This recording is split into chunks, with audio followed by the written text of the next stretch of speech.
Ebi n'ebindi bigambirwe ha mukoro gw'omurundi gwa kataana wakaterera Education Forum ningashi Safe.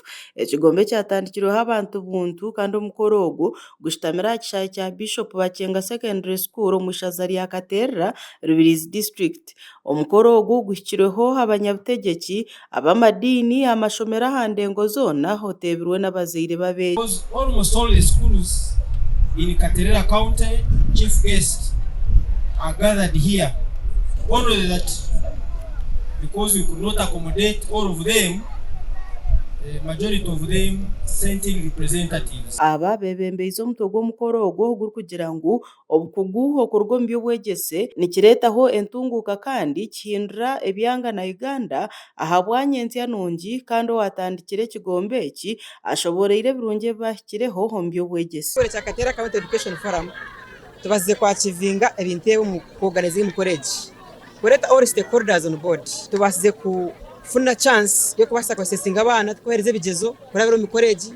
Tubazize kushomesa abana n'abazire aha karungi ko kushoma eby'emikono. So abana bingi tuyina abana over 50 aba batubazize kuteko mu kiro zo kushomesa eby'emikono kandi baganyirwemo. We are so grateful. I hope you picked a lot from the speakers. Really take their message as very, very important to another level. And please keep up the spirit. Bakuru b'ekigombe batugambire ebizibu ebi barikurabamu nk'ibura rya sente kwenda kuhitsya emishomo y'okurwanisa obutamanya omu bantu na n'ebindi. Funding yokubasa kutuyamba kubasa kuza mu byaro mu communities, kubasa kushomesa abazire na no kubasa kusupportinga abana. One, omuri Rubirizi District tuyine challenge ya school dropout rate. It is very high. Tukakoroka kirip kugira ngo tubaze kwengeginga either the president kugira ngo base kwatara nko mbuyambi na mnogo kugira ngo base connectinga tufune funds tujye kusomesa abantu. Then nako na kigamba cha transport really twine challenge y'entambura tukatunga partnership with bigger organizations nitutebekanise kintu ekiryaro rengo rwihaye. Honorable na nabagenyi bakuru ntushabe nkoragana yimukoraginemu okutwasa egumizemu. Aha nshonga y'amashomero kuba make abanyabutegeki abarimu Honorable Boaz Tuyishikire ori omunyeshengero wa Katerera County nagira ngu tubashitami okurebeka ngu ishaza ryabo lyatunga eby'obwegyese nk'amashaza agandi obu barikushaba gavumenti okongera kwombeka agandi mashomero mu byanga. Twehireyo okurebeka ngu twaguma tutayayira amashomero gitu nitureba nibatwaza bata abasomesa nibiza ishomero mu bwire abana bono bashoma.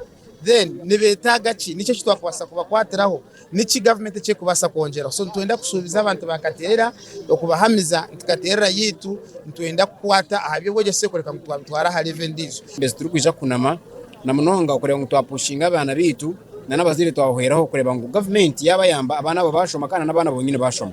Now omuchikwatina nakugira ngo bunyaruguru initiative schools nyingi kusingara Katerera ejo ni mwazi yo pushinga kugira ngo twareba ngo bwegese buri bunyaruguru na Katerera bwahikaho baitu nabwo abanya-Uganda nibashabwa okushomesa abana hatari mu kushorora na munonga abana babojo. Nyenda tukubiza tubashomesa kandi bashomere kimwe bona konka mutakayebwa kufa abana babasigaza.